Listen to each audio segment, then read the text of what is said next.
So using quotient rule, remember, we simplify the fraction, subtract the exponents. But I'm going to write things a little bit differently this time. Remember, when we multiply fractions by things, we multiply across the numerators and across the denominators, right?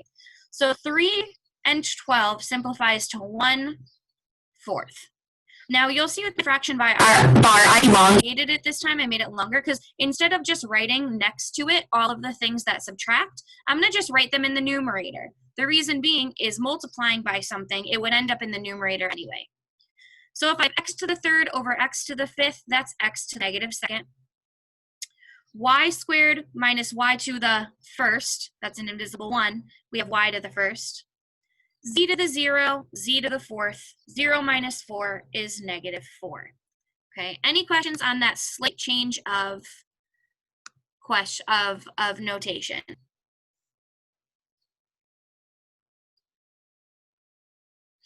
All right, so looking at this answer right here, previously we would have stopped because right here, this is all the rules. We have 1x, 1y, 1z. We have one number that can't be simplified. However, looking at this right here, I have 2 negative exponents. And hopefully when you see those negative exponents, you're like, I don't like that. I'd rather them be positive exponents. So what we do when we have negative exponents is they flip, okay? So think of a fraction as a 2-story house. We got upstairs and we have downstairs, okay? What we're going to do is we're going to take those letters that have negative exponents and we're going to send them away from where they currently are because they have this negativeness to them. Okay, so x to -2, that's going to go downstairs.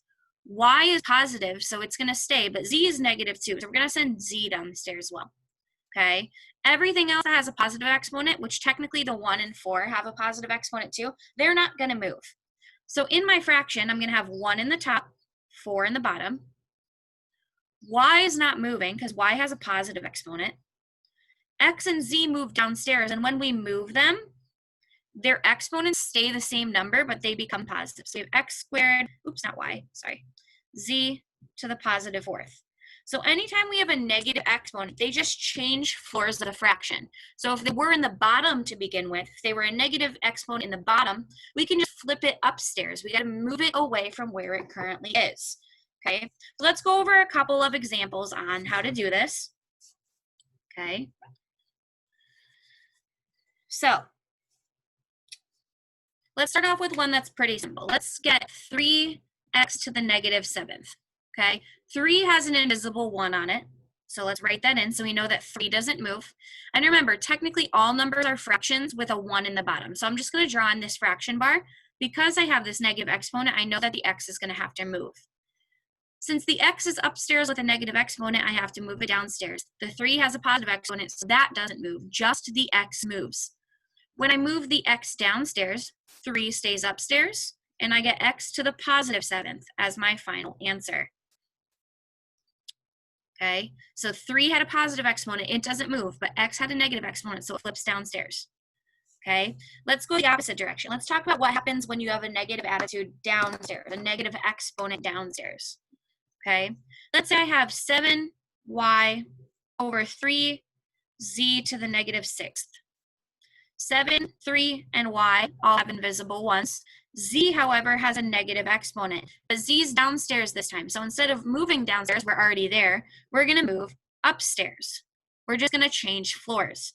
Everything with a positive exponent stays exactly where it is, okay? So the 7, the y, those guys stay upstairs. The 3 stays downstairs. Sorry, I don't have enough room on this desk. Okay, the 3 stays downstairs. And then the z moves upstairs with a positive exponent. So now this is totally and completely simplified. All the things with positive exponents didn't move. This z just changed floors. Okay. Any questions on these 2 examples, my friends?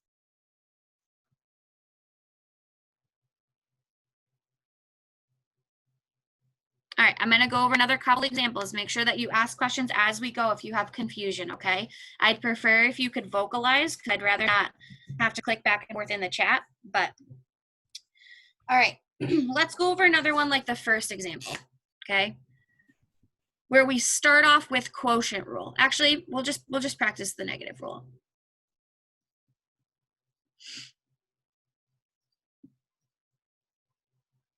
All right. So we don't have anything here other than negative rule. There's one x, one y, one z, and one number.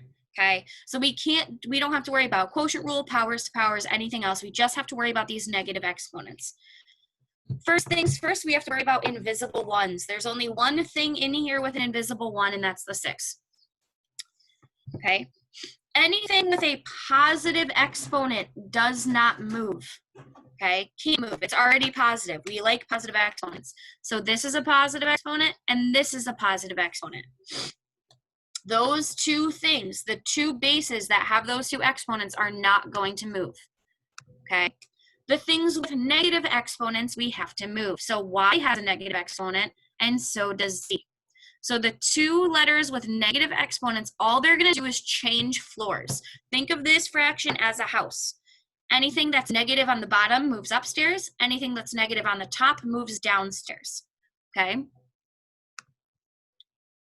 So the positive things don't move. Wherever they are right now, that's where they stay. So 6 to the first is in the top, so it stays there.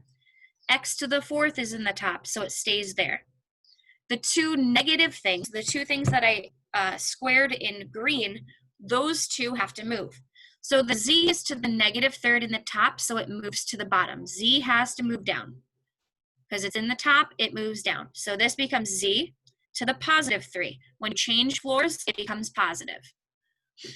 Y is negative, so y has to move upstairs because y is downstairs. So when we move y to the top, the negative 5 becomes positive 5. And now this is completely simplified because all of our exponents, 1, 4, 5, and 3, are positive. Okay? Questions on that example? Okay. Where's my eraser? Right here. All right, my friends. So